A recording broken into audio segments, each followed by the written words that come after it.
Hallelujah. Praise the lord. Hallelujah. Praise the lord. Hallelujah.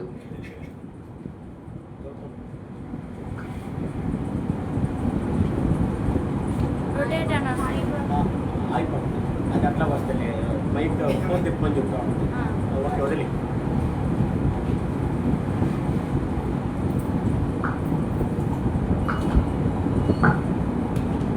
Hallelujah. Praise the lord. హల్లెలూయా.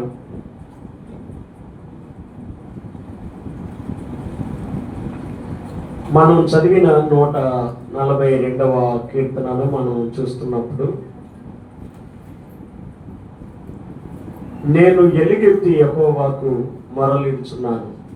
వాక్యంలోనికి వెళ్ళడానికి ముందు మీకు చెప్పేది ఏంటంటే, 10వ తారీఖు, 11వ తారీఖు, 12వ తారీఖు 3 రోజులు మరి 12 గంటల ఉపవాస ప్రార్థనలు మీకు తెలిసినట్టుగా మీలో కొంతమంది ప్రార్థన చేస్తూ వస్తున్నారు. ఇప్పటికే 10, 11, 12 తారీఖుల్లో మరి మిస్పా చర్చిలో 3 రోజులు కూడా 12 గంటల ఉపవాస ప్రార్థనలు జరుగుతున్నాయి. ఆ ప్రార్థనలో మీలో ప్రార్థనలో పాల్గొనగలిగిన వాళ్ళు, మీరు అందరూ పాల్గొనమని నేను అంటలేదు, కానీ ఎవరైతే ప్రార్థనలో పాల్గొనగలిగిన వాళ్ళు ఉన్నారో మీ ఓపిక, మీ శక్తిని బట్టి పాల్గొనాలని ఆశపడేవాడు తప్పనిసరిగా పాల్గొనండి. ఆ ప్రార్థనలో దాదాపుగా మరి ఆంధ్రాలో నుంచి, ఆయా ప్రాంతాల్లోంచి అనేక మంది వస్తారు. ముఖ్యంగా తమిళనాడు నుంచి 30 మంది చూపు లేని వాళ్ళు, అందులైన వాళ్ళు వస్తున్నారు. అందులే కానీ వాళ్ళలో డిగ్రీ చదువుకున్న వాళ్ళు, పీజీలు చేసిన వాళ్ళు ఉన్నారు. అద్భుతంగా ఆరాధనలు చేయగలిగిన వాళ్ళు చక్కగా పాటలు పాడతారు, ప్రార్థన చేస్తారు, ఆరాధనలో నడిపిస్తారు. దాదాపు 30 మంది వస్తున్నారు తమిళనాడు నుంచి. వాళ్ళు కూడా పాల్గొంటున్నారు. అదొక హైలైట్ ఈ ఉపవాస కూడికల్లో. కనుక మీరంతా పాల్గొనడానికి తప్పనిసరిగా ప్రయత్నం చేయండి. దేవునికి స్తోత్రం. హల్లెలూయా. అంత మాత్రమే కాకుండా చెన్నై నుండి రాజు అనే దైవజనుడు వస్తున్నారు. రాజు గారు ఎంపీఎన్ నేషనల్ డైరెక్టర్ గారు, అదేవిధంగా యోహాన్ కుమార్ గారు ఆధ్వర్యంలో ఇదంతా కూడా జరుగుతూ ఉంది.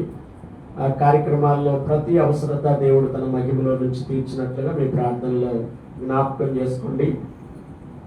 యోహాన్ కుమార్ గారు మరి దానికి ఆయన నేషనల్ ఏపీ తెలంగాణ కోఆర్డినేటర్ ఉంటున్నారు. ఆ 3 రోజుల కూడికల్లో ఒక రోజు భోజన కార్యక్రమాల్లో మన కృష్ణకుమార్ ఆంటీ గారి సిస్టర్స్ బేబీ గారు వాళ్ళ ఫ్యామిలీ మొత్తం కలిసి ఒక రోజు భోజనాల ఖర్చు మొత్తం వాళ్ళు బేర్ చేయడానికి ముందుకు వచ్చారు. బేబీ ఆంటీ గారు నాకు ఫోన్ చేశారు, ఎంత ఖర్చు అవుతుంది ఏంటంటే, రోజుకి దాదాపు 10,000 ఖర్చు అవుతుంది. దాదాపు అదే విషయాన్ని బేబీ ఆంటీ గారికి చెప్పాను. వాళ్ళ సిస్టర్స్ అందరూ కలిసి ఒక రోజు భోజనాన్ని మేము స్పాన్సర్ చేస్తామంటే అని వాళ్ళు చెప్పారు. దేవుడు ప్రతి అవసరత కూడా మరి ఆ సభలలో తీర్చినట్లుగా ప్రార్థన చేయండి. వచ్చే వాళ్ళందరూ రాత్రిపూట ఉండడానికి అకామిడేషన్ ఇవన్నీ ఏర్పాటు చేయాలి. ఒక బైబిల్ మిషన్ పాస్టర్ గారు జ్ఞానరాజు గారు ఉన్నారు. ఆ పాస్టర్ గారికి సెయింట్ ఫ్రాన్సిస్ స్కూల్ ఎదురుగా కేవీఆర్ పార్క్ పక్కనే ఒక బైబిల్ మిషన్ చర్చి ఉంది. ఆ చర్చి ఏసీ చర్చి అది. ఆ చర్చిలో వీళ్ళంతా పడుకోవడానికి ఆయన మా చర్చిని మీరు వాడుకోండి అని ఆయన ముందుకు వచ్చాడు. దేవుని స్తోత్రం. ఆ 30 మంది మరి అందులైన సహోదరులు సహోదరీలు అందరూ కూడా అదే చర్చిని వాడుకుంటారు. అక్కడ వాష్రూమ్స్ అన్ని అవకాశాలు ఉన్నాయి. మన చర్చి దగ్గర ఈ వాష్రూమ్స్ వాడుకోవడానికి అయితే ఉపయోగకరంగా లేవు. ఒకవేళ ఇవన్నీ దిగెళ్ళాలన్నా వాళ్ళు చాలా ఇబ్బంది పడతారు. దేవుని స్తోత్రం. అందులోనూ మిస్పా చర్చికి అది కాస్త దగ్గరగా ఉంటుంది. విజయవాడ నుంచి ఒక బస్సు వస్తుంది. ఆ బస్సే వాళ్ళని తీసుకురావడం, తీసుకెళ్ళడం, ఆ బస్సే చూసుకుంటుంది. అంత ఆ బస్సులోనే వాళ్ళు ప్రయాణాలు చేస్తూ ఉంటారు. దేవునికి స్తోత్రం. దానికి తోడు కొంతమంది ఎవరైతే ఈ పెద్దవాళ్ళు వాక్యం చెప్పడానికి, నడిపించడానికి వచ్చేవాళ్ళు ఉన్నారో వాళ్ళకి కూడా మరి కొంతమంది మా ఇంట్లో ఉంటారు, కొంతమంది ఏమో మన కృష్ణకుమార్ ఆంటీ గారి ఇంట్లో ఏర్పాటు చేస్తున్నాం. కనుక వచ్చే వాళ్ళకి కాస్త పెద్దలైన వాళ్ళకి కూడా ఈ అకామిడేషన్ ఏర్పాట్లు ఇంకా ఎవరికైనా తగ్గితే వాళ్ళకి కూడా ఏర్పాటు చేయాలి. ఆ విషయాలన్నింటిలో దేవుడు మరి సహాయం చేయనట్లుగా, తగిన కృప దేవుడు అనుగ్రహించినట్లుగా మీ ప్రార్థనలో జ్ఞాపకం చేసుకోండి. దేవుని స్తోత్రం.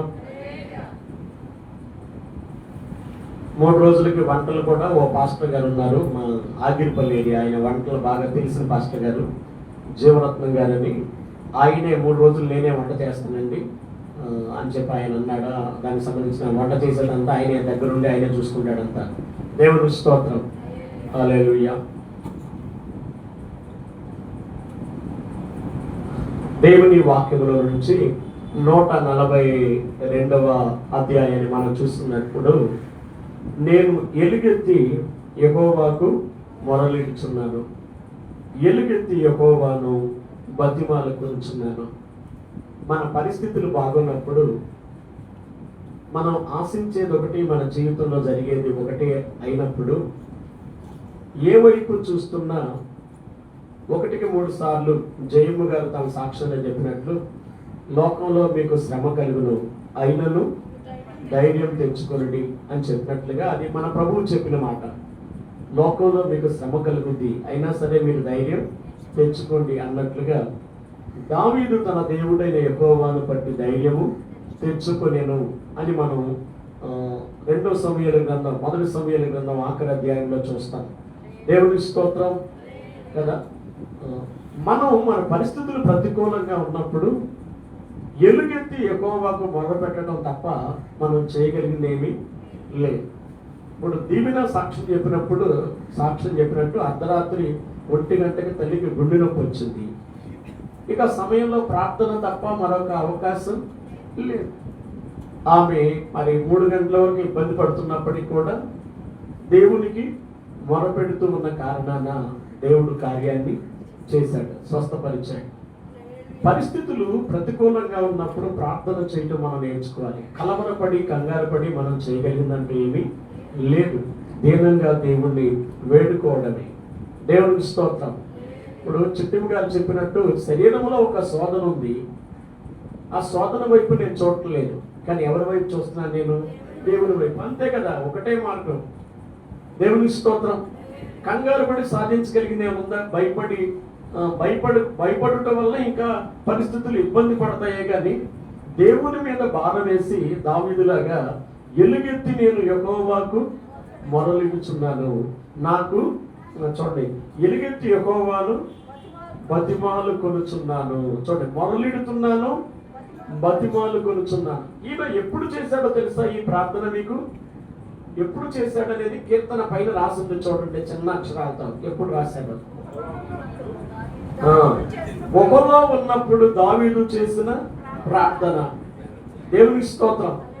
ఎప్పుడు చేశాడంట దావీదు? గుహలో ఉన్నప్పుడు. రాజుగారు ఎక్కడ ఉంటాడు? గుహల్లో ఉంటాడా? రాజుగారు ఎక్కడ ఉండాలి? రాజభవనంలో, అంతఃపురంలో ఉండాలి కదా. రాజు సింహాసనం మీద ఉండాలి. సింహాసనం మీద ఉండాల్సిన వాడు ఎక్కడ ఉన్నాడంట? గుహలో ఉన్నాడంట. అంతఃపురంలో ఉండాల్సిన వాడు ఎక్కడున్నాడు? ఒక గుహలో. గుహ అంటే మీకు తెలుసు కదా, ఒక కొండకి ఉన్న ఓ పెద్ద ఓ రంధ్రం అనండి, లేదా ఒక స్వాభావికంగా ఏర్పడిన ఒక సొరంగం లాంటిది. అది మీకు ఐడియా ఉంది. దేవుని స్తోత్రం కదా. అలాంటి చోట ఎక్కడో కొండ గుహలోనికి పోయి కూర్చుని దావీదు అక్కడ ప్రార్థన చేయాల్సిన పరిస్థితి వచ్చిందంటే మీరు ఆలోచన చేయండి. తన పరిస్థితులు ఎంత తనకు ప్రతికూలమయ్యాయో, ఎంత వ్యతిరేకమయ్యాయో. పోనీ దావీదు ఏమన్నా భక్తిహీనుడు అందామా? ప్రార్థన లేనివాడు అందామా? దావీదుని గురించి దేవుడు ఏమన్నాడు? దావీదున డాష్ ఏంటి? దావీదున చిత్తానుసారుడు, ఇంకా దావీదున హృదయానుసారుడు, దినమునకు 7 మార్లు నేను నిన్ను స్తుతిస్తున్నాను, 3 మోకాళ్ళుని ప్రార్థన చేస్తున్నాను. మరి ఎంత భక్తిపరుడికి ఎంత పెద్ద శోధన వచ్చిందో మీరు చూసారా? నేను బాగా పరిశుద్ధంగా ఉంటే నాకు శోధనలు రావు, నేను బాగా ప్రార్థన చేస్తే నాకు శ్రమలు రావు అని అనుకోవడానికి లేదు. శ్రమలు కొన్నిసార్లు మన మేలు కొరకే దేవుడు అనుమతిస్తాడు. దావీదు లాంటి భక్తుడే శ్రమ నొంది ఉండుట నాకు మేలయ్యను అన్నాడు. కీడయింది అన్నాడా? మేలయ్యింది అన్నాడు?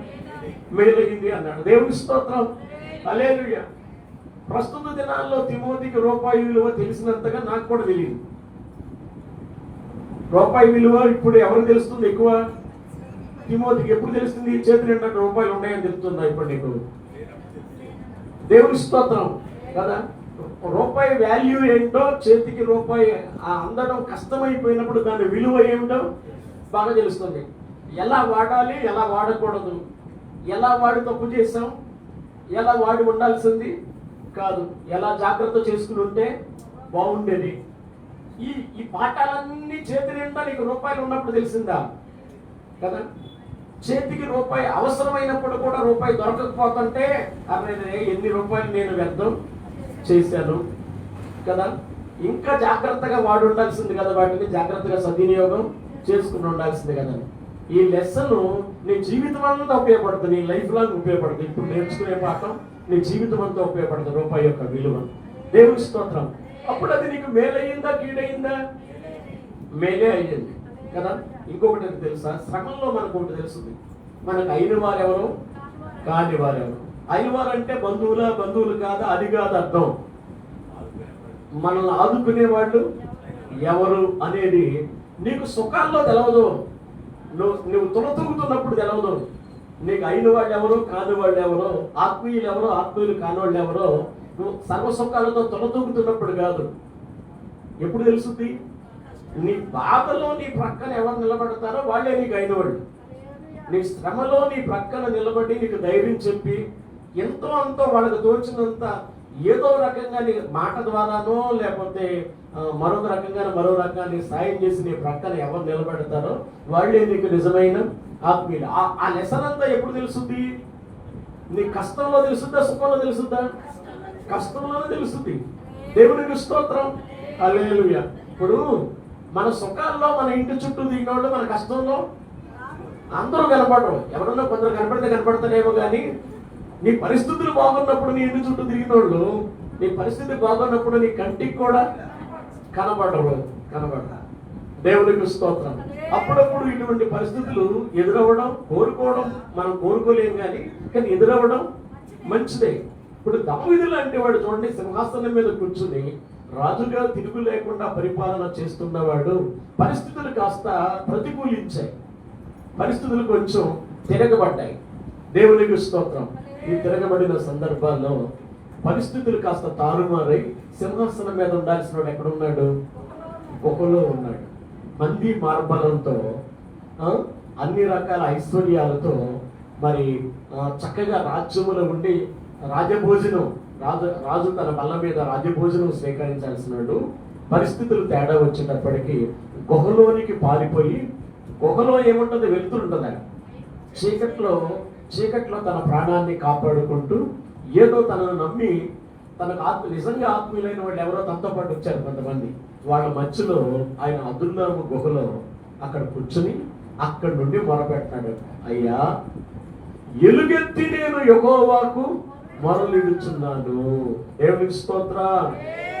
నేను ఎలుగెత్తి యెహోవాకు మొరలిడుచున్నాను, ఎలుగెత్తి యెహోవాను బతిమాలుకొనుచున్నాను. అయ్యా నా పరిస్థితులు కాస్త అనుకూలపరచునాయన, ఈ శోధనలు తొలగించయ్యా, ఈ కష్టాలు తొలగించయ్యా, ఈ శత్రు బాధలు తొలగించయ్యా. నేను ఉంటానో పోతానో కూడా నాకు తెలియటం లేదు. నా ప్రాణాన్ని తీయాలని చాలామంది చూస్తున్నారు, చంపాలనే ప్రయత్నం చేస్తున్నారు. పరిస్థితులు కాస్త ప్రతికూలమయ్యాయి. నేను ఇప్పుడు వచ్చి అదుల్లాము గుహలో కూర్చోవలసిన పరిస్థితి నాకు ఏర్పడింది అని కష్టం. ఒకవేళ తోటి వాళ్ళ కష్టం చెప్పినా వాళ్ళు ఏమైనా సహాయం చేయగలరా? సహాయం చేయలేరు కదా. వాళ్ళు దావీదు కంటే బలహీనులు, వాళ్ళేం చేయగలరు? కానీ అందుకే దావీదు ఎవరికి చెప్పుకుంటున్నాడు? దేవునికి చెప్పుకుంటున్నాడు. హల్లెలూయా, హల్లెలూయా. దావీదు తన కష్టం అంతా కూడా దేవునికి తెలియచెప్పుకుంటున్న పరిస్థితిని మనం చూస్తూ ఉన్నాం. దేవునికి స్తోత్రం, హల్లెలూయా. నీ జీవితంలో నా జీవితంలో కష్టం వస్తే మనుషులకు చెప్పుకున్నందువల్ల ప్రయోజనం ఏమైనా ఉందా? మనుషులకు చెప్పినందువల్ల ఏ విధమైన ప్రయోజనం లేదు. మరి మనం ఎవరికి చెప్పాలి? దేవునికి మాత్రమే. దేవునికి స్తోత్రం, హల్లెలూయా కదా. ఎవరికి చెప్పాలంటే మనం దేవునికి మాత్రమే చెప్పవలసిన. అందుకే దావీదు అంటాడు, యెహోవాను నేను బతిమాలుకొనుచున్నాను, యెహోవాకు నేను మొరలిడుతున్నాను అని మాట్లాడుతున్నాడు. అంతేకాదు బహు వినయముగా ఆయన సన్నిధిని నేను మొరపెట్టుచున్నాను, నాకు కలిగిన బాధ ఆయన సన్నిధిని తెలియజెప్పుకొనుచున్నాను. దేవుని స్తోత్రం. ఆయనకు వచ్చిన బాధ ఎవరు చెప్తున్నాడంట?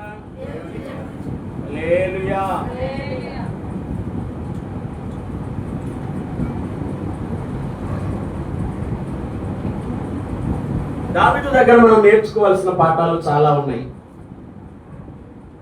దేవునికి తప్ప ఎవరికి బాధ చెప్పుకున్నా బాధ ఆర్చేవారు తీర్చేవారు అంటూ ఎవరు లేరు. కొన్నిసార్లు మనుషులకు చెప్పుకుంటే మన బాధ, వాళ్ళు మన బాధను మరింత ఎక్కువ చేస్తారు, మరింత ఎక్కువ చేస్తారు. హల్లెలూయా.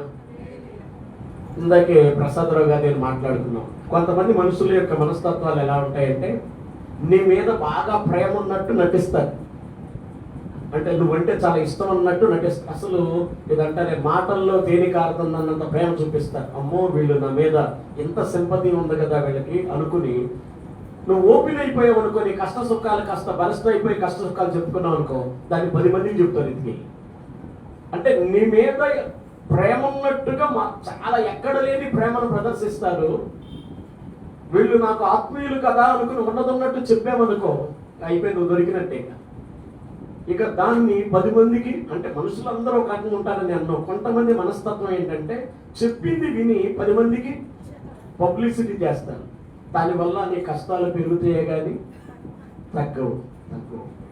దేవునికి స్తోత్రం. హల్లెలూయా కదా. దేవుని వాక్యంలో మనం చూస్తున్నట్లయితే ఈ మాట మనం చూస్తున్నాం.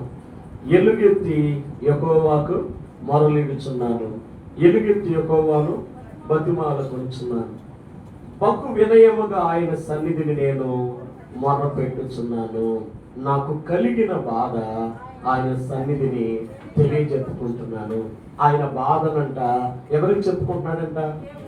దావీదు మనుషులతో చెప్పుకోవడం లేదు తన బాధ. దావీదు ఎవరితో చెప్పుకుంటున్నాడంటే దేవునితో చెప్పుకుంటున్నాడు. నీ నా జీవితంలో ఈ మంచి అలవాటును మనం కలిగి ఉండాలి. ఎందుకో తెలుసా? ఆయన చెప్పుకోవడం వల్ల ఉపయోగం ఏంటంటే, యెషయా గ్రంథం 63వ అధ్యాయం చూడండి. యెషయా గ్రంథం 63వ అధ్యాయం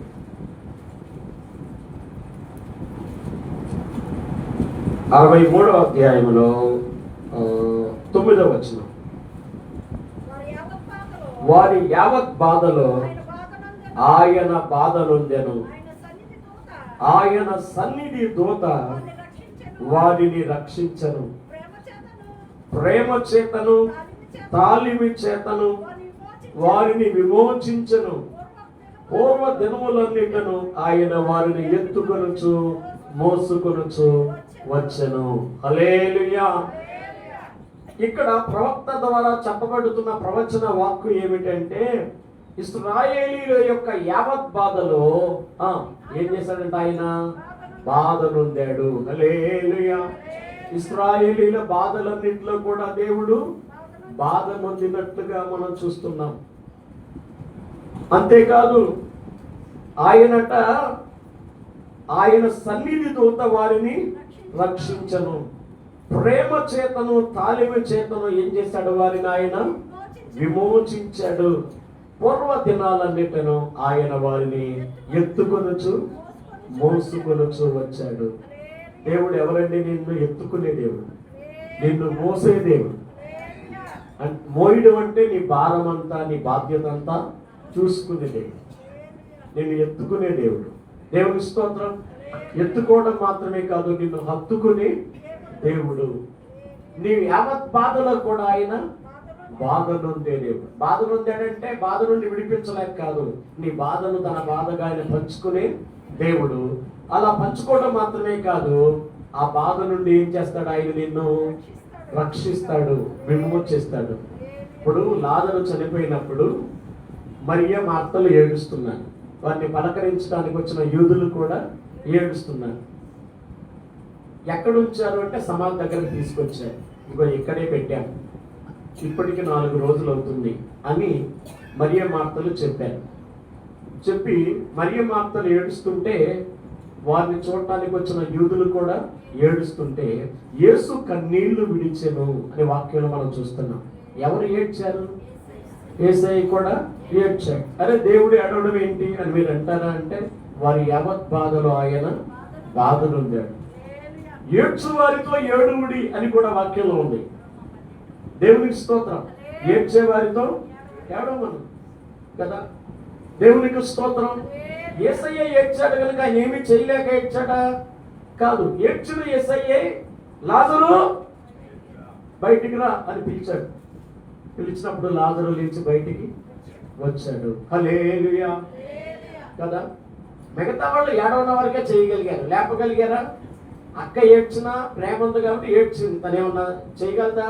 చేయలేదు. అక్కలిద్దరూ ఏడ్చారు, ఏం చేయలేదు. బంధువులు వచ్చారు, వాళ్ళు వీళ్ళ బాధ చూసి వాళ్ళు ఏడ్చారు. వాళ్ళు ఏమైనా చేయగలిగారా? వాళ్ళు ఏం చేయలేకపోయారు. కానీ యేసయ్య ఆయన జీవానికి అధిపతి కాబట్టి మరణము యొక్క పాతాళము యొక్క తాళం చెవులు ఆయన స్వాధీనంలో ఉన్నాయి. మృతులను నిలిచేవాడును బ్రతికించేవాడును నేనే అని చెప్పాడు కాబట్టి జీవాధిపతి యేసయ్య లాజర్ కమ్ అవుట్ అన్నాడట. దేవుని స్తోత్రం. 4 రోజులు అవుతున్న ఆ లాజరు, చనిపోయి 4 రోజులు అవుతున్న లాజరు లేచి బయటికి వచ్చాడు. దేవునికి స్తోత్రం. సజీవునిగా వారి అక్కలకు అప్పగించాడు లాజరుని యేసయ్య. దేవునికి స్తోత్రం. కనుక ఆయన వారి యావత్ బాధనందున. అందుకే దావీదు నాకు కలిగిన బాధ బహు వినయంగా నాకు కలిగిన బాధ ఆయనకి మొరపెట్టుకుంటున్నానా తెలియజెప్పుకుంటున్నానా? దేవునికి స్తోత్రం. హల్లెలూయా. అంత మాత్రమే కాదు, కీర్తన గ్రంథం 22వ కీర్తన చూడండి. కీర్తన గ్రంథం 22వ కీర్తన.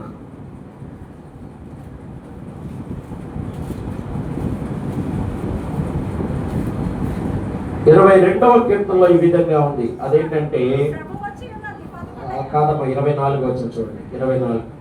22లో 24. ఆయన బాధపడు అని బాధను తృణీకరింపలేదు, దాన్ని చూసి ఆయన అసహ్యపడలేదు, అతనికి తన ముఖమును దాచలేదు, వాడు ఆయనకు మొరపెట్టగా ఆయన ఆలకించెను. హల్లెలూయా. దేవుడట బాధపడు అని బాధను తృణీకరించలేదట. బాధపడే వాళ్ళ బాధను ఏం చేయలేదు, ఆయన తృణీకరించలేదు. దేవునికి స్తోత్రం. ఆ బాధపడు అని బాధను చూసి ఆయన అసహ్యపడలేదు. తృణీకరించడం మాత్రమే కాదు, ఆయన ఏం చేయలేదంట, అసహ్యపడలేదు. దేవునికి స్తోత్రం. అతనికి తన ముఖమును దాచలేదు. ఇప్పుడు మన ఇంటి చుట్టూ మనం బాగున్నప్పుడు 10 సార్లు తిరిగిన వాళ్ళే పరిస్థితులు బాగున్నప్పటికీ అసలు మన ముఖాన్ని కూడా చూపించాం. ఫోన్ కూడా వాడు ఫోన్ చేయకపోలే, మనం ఫోన్ చేసినా వాడు అసలు ఫోన్ రిసీవ్ చేసుకోరు. దేవుని స్తోత్రం. ఇక ఫోన్ మన నెంబర్ బ్లాక్ చేస్తారో వాళ్ళు ఏం చేస్తారో తెలియదు. ఫోన్ ఇక కాల్ కూడా రిసీవ్ చేసుకోరు. ఎందుకంటే వీళ్ళకి అందరూ అయిపోయి ఉంటారు, ఇక మళ్ళీ నన్ను పెట్టుకుంటారు వీళ్ళు అని అనుకుని ఇక మనం ఫోన్ రిసీవ్ చేసుకునే ప్రయత్నం కూడా చేయి కదా. కొన్నిసార్లు ఇంకెంత కఠినంగా ఉంటారంటే కొంతమంది, ఇంటికి వెళ్ళామంటే ఇంట్లో ఉండి కూడా లేవని చెప్పేస్తాను. ఇంట్లో ఉండి కూడా ఎవరో పిల్లవాడు అన్నాడంట, మా నాన్న లేనని చెప్పమంటాడు. లేనని చెప్పరా అంటే పిల్లోడికి ఏం తెలుసు? లేనని చెప్పమంటున్నాడు, మా నాన్న లోపల ఉన్నాడు, లేనని చెప్పమంటున్నాడు. దేవునికి స్తోత్రం. హల్లెలూయా. పిల్లలు ఏది దాయలేరు కదా.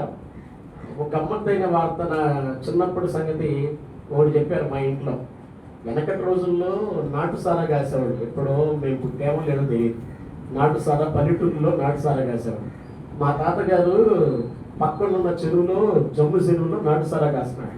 పోలీసు వాళ్ళు వచ్చారు. ఎప్పుడో సంగతి, 50 ఏళ్ల క్రితం సంగతి. అంటే మా ఇంట్లో వాళ్ళు చెప్పిన సంగతి.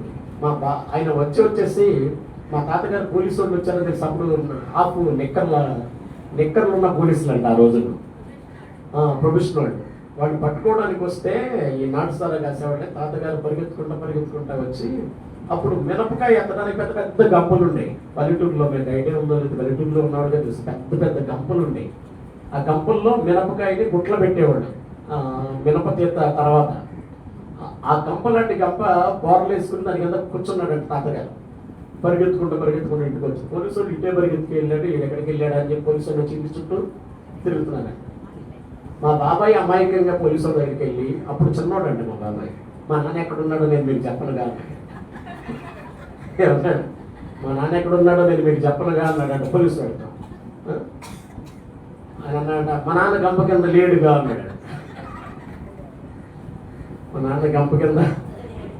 దేవుని స్తోత్రం. గంప కింద లేడుగా అంటే అర్థం ఏంటి? వాళ్ళు గంపలేగా పట్టుకున్నాను.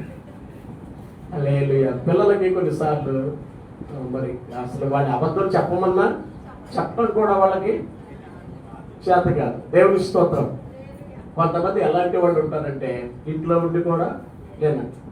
ఇది నిజంగా జరిగిందో లేదో తెలియదు, జోక్గా ఓ పాస్టర్ గారు చెప్పాడు. ఒక ఆమె నిజంగా ఇలా జరగదులేండి. పాస్టర్ గారికి భోజనం పెట్టిందంటే ఒక తల్లి, పాస్టర్ గారు భోజనం చేస్తున్నాడంట. బయటకు వచ్చి వరండాలోకి వచ్చి పది తింటున్నాడు అందంట. నిజంగా అందరూ మరి ఏంటో జోకు, మరి పాస్టర్ గారు ఎందుకు చెప్పాడో నేను అంటారని నేను అనుకోను, ఎవరు అంటారని, కానీ అదేదో జోకు. బయటకు వచ్చి పది తిన్నాడంటే ఆ పిల్లంట డౌట్ వచ్చిందంట చిన్నపిల్లకి. లోపలికి వెళ్ళి పాస్టర్ గారు భోజనం చేస్తుంటే చూస్తుందంట. భోజనం చేసేవాడు కనుక ఆ ప్లేట్ వంక చూస్తున్నా. ఏంటమ్మా అట్లా చూస్తున్నావు తల్లి అన్నాడంట పాస్టర్ గారు. మాకు బాగానే తింటున్నావుగా, పది తిన్నాడు అంటుందండి మా అమ్మ అన్నాడు. మామూలుగానే తింటున్నావు కదా నువ్వు, పది తింటున్నాడు అని అంటుందంట. అంటే పిల్లకి తెలియలేదు, వాళ్ళ అమ్మన్న మాట వచ్చి ఇవి చూసుకుంటాను అనమాట. అయిపోయింది వాళ్ళ అమ్మ పని అయిపోయింది. దేవునికి స్తోత్రం. కొంతమంది పిల్లలతో అబద్ధాలు చెప్పిస్తారు కదా. నీ కష్ట సమయంలో నువ్వు ఎవరైనా ఇంటికి వెళ్తే పిలుస్తారు, ఉండి కూడా లేవని చెప్పిస్తారు. వాళ్ళు ఫోన్ రిసీవ్ చేసుకోరు. కానీ మన ప్రభు ఉన్నాడే, ఏ సమయంలోనైనా ఆయన మన ప్రార్థన ఆలకించడానికి ఇష్టపడ్డాడు. రాత్రి కృపాగా చెప్పింది, ఇట్లా చాలా బాధ కలిగిందయ్యా, గుండె నొప్పి వచ్చింది, చాలా ఇబ్బంది పడ్డాను రాత్రి అంతా. అంటే నాకెందుకు ఫోన్ చేయలేదన్నా. అయ్యో 1 గంట కదయ్యా, రాత్రి అర్ధరాత్రి కదయ్యా. నేను మీకు చెప్పాను, మీకు ఎప్పుడు ఏ సమయంలోనే నేను ఫోన్ రిసీవ్ చేసుకోకపోతే మీరు అప్పుడు నన్ను అడగండి. దేవుని స్తోత్రం. ఒక దైవజనుడిగా మీకోసం ప్రార్థన చేయడానికి నేను ఉన్నా. నా బాధ్యత అది, నా డ్యూటీ అది. ఏ ఉద్యోగస్తుడికి ఆ డ్యూటీ ఉన్నట్టే నా డ్యూటీ ఇది. నా పని నేను చేయాలి, ప్రార్థన చేయడమే నా పని. కానీ స్వస్థపరచడం కాదు. స్వస్థపరిచేది ఎవరు? దేవుడు. మొరపెట్టేది నేనైతే కార్యం చేసేది దేవుడు. ఆయనకు మొరపెడతాను, మీ పక్షంగా విజ్ఞాపన చేస్తాను, మీకోసం ప్రార్థన చేస్తాను అని దేవుడు వాగ్దానం చేశాడు. రోగుల కోసం మీరు ప్రార్థన చెయ్యండి అని చెప్పాడు ఆయన. అప్పుడు వారు స్వస్థత పొందుతారని చెప్పాడు. దేవునికి స్తోత్రం. ఏ సమయమైనా సరే, ఒకవేళ ఏదైనా మీటింగ్లో ఉన్నాను అనుకోండి, ఎప్పుడైనా మీటింగ్లో ఉన్నప్పుడు మీ ఫోన్ ఎత్తలేకపోతే మీటింగ్ తర్వాత నేనే మీకు ఫోన్ చేస్తాను. మళ్ళా అది చూసి ఏంటి ఫోన్ చేశారని అడుగుతాను. ఏ టైం అయినా ఫోన్ చేయండి, నాకు ఆ టైం ఈ టైం అనే నాకేమి ఇబ్బంది లేదు. కొంతమంది ఉన్నారు సేవకుల్లోనే స్విచ్ ఆఫ్ చేసుకుంటారు. వాళ్ళ ఇబ్బంది ఏంటో నాకు తెలియదు. మళ్ళీ ఉదయం వరకు వాళ్ళ ఫోను ఆన్లో ఉండదు. మొన్న ఎవరో కష్టం వచ్చి ఒక పాస్టర్ గారికి ఫోన్ చేశారంట. ఏంటంటే చాలా ఇబ్బంది అయింది, ఫోన్ చేస్తే ఫోన్ ఎత్తలేదంటే ఫోన్ బీరువాలో పెట్టారన్నాడంట. అక్కడ పెట్టానంట, బీరువాలో పెట్టానని చెప్పాడంట. సరే, మరి ఆయన ప్రాబ్లం ఏంటో నాకు తెలియదు, కానీ ఇప్పుడు వరకు పర్వాలేదు, ఫోన్ రిసీవ్ చేసుకోగలిగే స్థితిలోనే నేను ఉన్నా. దేవుని స్తోత్రం. ఏ టైం ఫోన్ చేసినా సరే, మీకు ఏ ఇబ్బంది ఉన్నా మీరు ఫోన్ చేయండి, నేను మీకోసం ప్రార్థన చేస్తాను. దేవునికి స్తోత్రం. కార్యం అనేది దేవుడు చేస్తాడు. దేవునికి స్తోత్రం. హల్లెలూయా. ఏదేమైనా ప్రియులారా, ఆయన బాధపడు వారి బాధను తృణీకరించలేదు, దాన్ని చూసి అసహ్యపడలేదు. మనుషులు అసహ్యపడతారు బాధ చూసి, మనుషులు తృణీకరిస్తారు. యోబు భక్తుడు దశలో మాట్లాడాడు, దుర్దశ నొందిన వారిని తిరస్కరించుట క్షేమము గల వారు యుక్తములు కొందురు. అన్ని బాగున్నవాళ్ళంట పరిస్థితులు బాగోనోళ్ళని లెక్కలేనట్టుగా మాట్లాడడం గొప్ప అని అనుకుంటారంట. పరిస్థితులు బాగున్న వాళ్ళు పరిస్థితులు లేనోళ్ళని పరిస్థితులు బాగోనోళ్ళని లెక్కలేనట్టుగా మాట్లాడటం అనేది అది గొప్ప అనుకోండి. రూపాయి చేతిలో రూపాయి లేనోళ్ళని బాగా రూపాయలు ఉన్నవాళ్ళు లెక్కలేనట్టుగా మాట్లాడటం అనేది అది గొప్ప, అది ప్రెస్టేజ్ అనుకుంటారు వాళ్ళు. కానీ వాళ్ళ పరిస్థితి ఎప్పుడు ఎట్లా మారద్దో వాళ్ళకి తెలియదు. ఈ రోజు పరిస్థితులు బాగోనోళ్ళని చూసి లెక్కలేనట్టుగా మాట్లాడితే రేపొద్దున నీ పరిస్థితులు బాగోనోళ్లే బాగున్న వాళ్ళుగా మారవచ్చు. ఈ రోజు నాకు అంతా బాగుంది అన్నది రేపొద్దున వాళ్ళకన్నా దారుణంగా నీ పరిస్థితి తయారవ్వచ్చు. ఎప్పుడు ఎవరో మనకున్న పరిస్థితులను బట్టి అతిశయించడానికి వీల్లేదు. దేవునికి స్తోత్రం. యోగు పరిస్థితులు బాగోలేదని స్నేహితులు తృణీకరించి మాట్లాడారు. కానీ ఆఖరికి జరిగింది ఏంటో తెలుసా? మీ మీద నా కోపం మండుతుంది అన్నాడు దేవుడు యోగు స్నేహితులతో. మీ మీద నా కోపం మండుతుంది, ఒక్క దెబ్బతో మీ అందరిని చంపేస్తా. మీకోసం యోగు ప్రార్థన చేస్తే నేను అంగీకరిస్తాను, అతనిని మాత్రమే అంగీకరిస్తాను.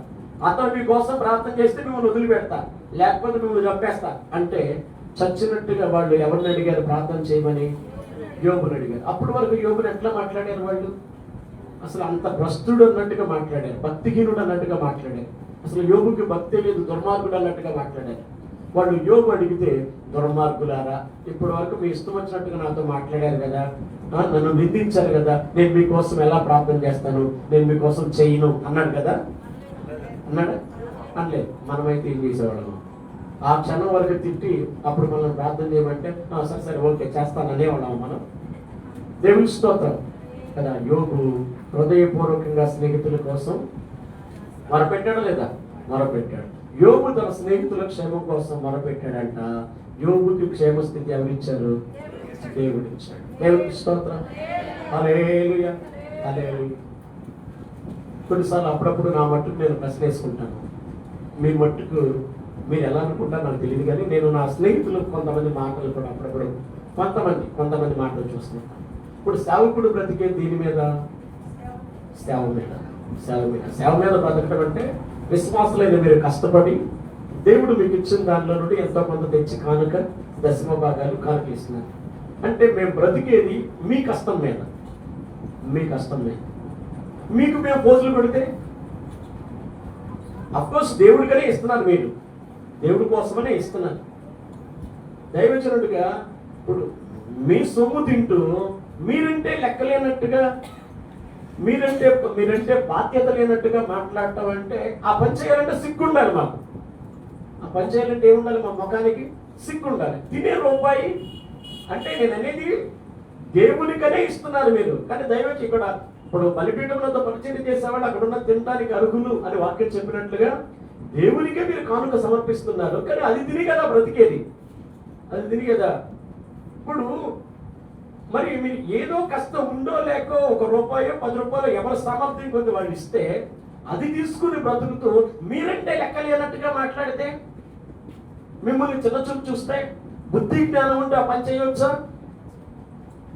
కామన్ సెన్స్ అనేది ఉంటే ఆ పని చేయొచ్చా?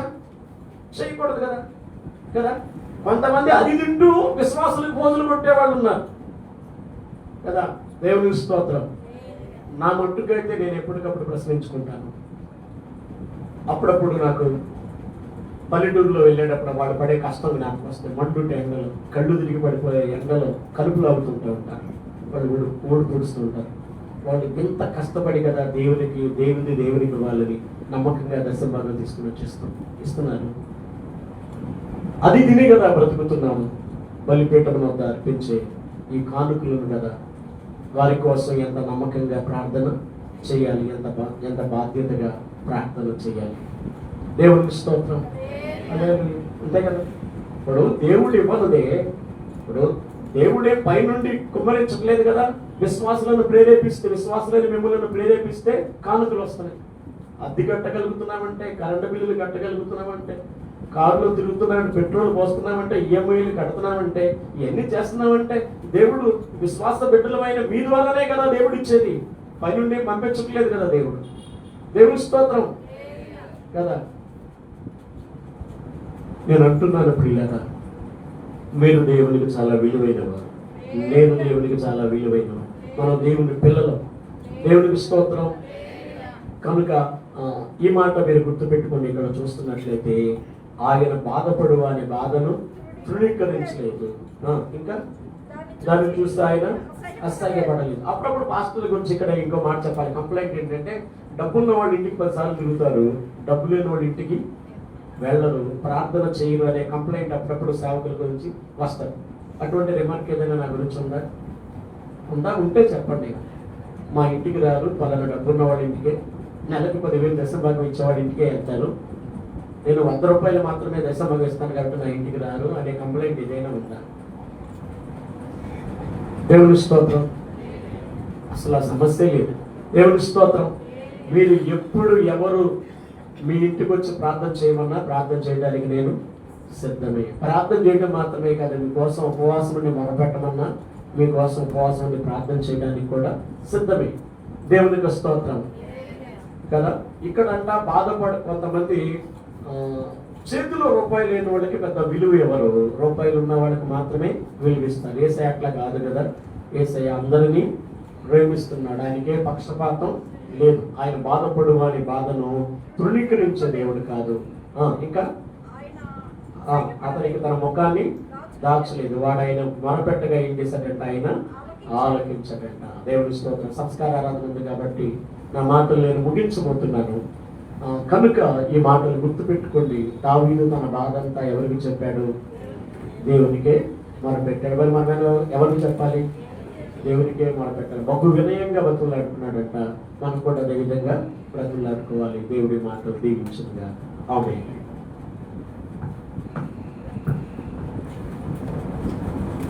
ప్రార్థన చేద్దాం. సంస్కారాల నుండి ప్రార్థన చేద్దాం.